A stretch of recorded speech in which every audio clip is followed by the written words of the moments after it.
അയ്യോ ചങ്ങായിമാരെ ഈ ബെലിഞ്ഞേറി പോകുന്നുണ്ടല്ലോ വളരെ മനോഹരമായിട്ടുള്ള ഒരു സ്ഥലത്ത് ടാങ്ക് കഴുകാനാണ്. പക്ഷേ ഈ ടാങ്കിന്റെ അവസ്ഥ അത്ര മനോഹരമല്ല കേട്ടോ. നമ്മൾ കണ്ട് ഇനി ഏതായാലും നിങ്ങളും കൂടെ കണ്ടുനോക്ക്.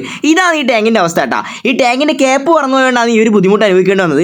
ഈ വെള്ളം കോരിക്കളയുമ്പോൾ നിങ്ങൾക്ക് മനസ്സിലാവും ഇതിൽ എത്രമാത്രം കച്ചറി ഉണ്ടായിരുന്നു. അങ്ങനെ കുറച്ച് നേരത്തെ പരിശ്രമത്തിന് ശേഷം ടാങ്ക് വൃത്തിയാക്കി. അപ്പം നമ്മൾ കണ്ടു, ഇനി നിങ്ങളും കൂടെ കണ്ടുനോക്ക്. അപ്പം ചങ്ങായിമാരെ വീഡിയോ ആണെന്ന് എല്ലാവരും ടാങ്കിന്റെ ക്യാപ്പെല്ലാം പറന്നു പോയി നോക്കിക്കോ. ഇനി പറന്നു പോയിട്ട് അതിൽ കച്ചറി ഉണ്ടെങ്കിൽ എന്നെ വിളിക്കാൻ മറക്കണ്ട കേട്ടോ. അങ്ങനെ ആടുന്ന് ടാങ്കെല്ലാം കഴിയിട്ടുണ്ടല്ലോ. അടുത്ത കാഴ്ചകളെല്ലാം കണ്ട് വേഗം ഏണി വെച്ച് താഴെ ഇറങ്ങിയിട്ട് നമ്മൾ പോകുന്നുണ്ടല്ലോ നമ്മളെ നാട്ടിലുള്ള ഒരു ടാങ്കിലാണ് കേട്ടോ. ഇവിടെ എന്നെ ടാങ്കിനെ വിളിച്ചത് എൻ്റെ വീഡിയോസ് ആദ്യം മുതൽ കാണുന്ന ഒരു കുട്ടിയാണ് കേട്ടോ. എൻ്റെ വലിയൊരു ഫാനും കൂടിയാണ് ആള്. അപ്പോൾ ഇതാണ് ആള് കേട്ടോ. അപ്പോൾ ഇവിടെ വന്നൊരു അന്നെ പോലെ എന്നെ പണ്ട് ഗപ്പി പ്രാന്തലുള്ള ഒരാളാണ്. പിന്നെ ഇതാ നല്ല കോഴി ഉണ്ട് കേട്ടോ. ഇത് രണ്ടും ഞാൻ വളർത്തിന്. ഗപ്പി പ്രാന്തമാരിലുണ്ടെങ്കിൽ ഉണ്ടല്ലോ കമന്റ് ചെയ്താ. പിന്നെ ഈ വീഡിയോയിൽ എൻ്റെ സെക്കൻഡ് അക്കൗണ്ടും കൂടെ ഞാൻ കൊളാബ് ചെയ്തിട്ടുണ്ട്. അപ്പോൾ എല്ലാവരും ആ അക്കൗണ്ടും കൂടെ ഫോളോ ആക്കിയിട്ട് സപ്പോർട്ട് ആക്കണം കേട്ടോ.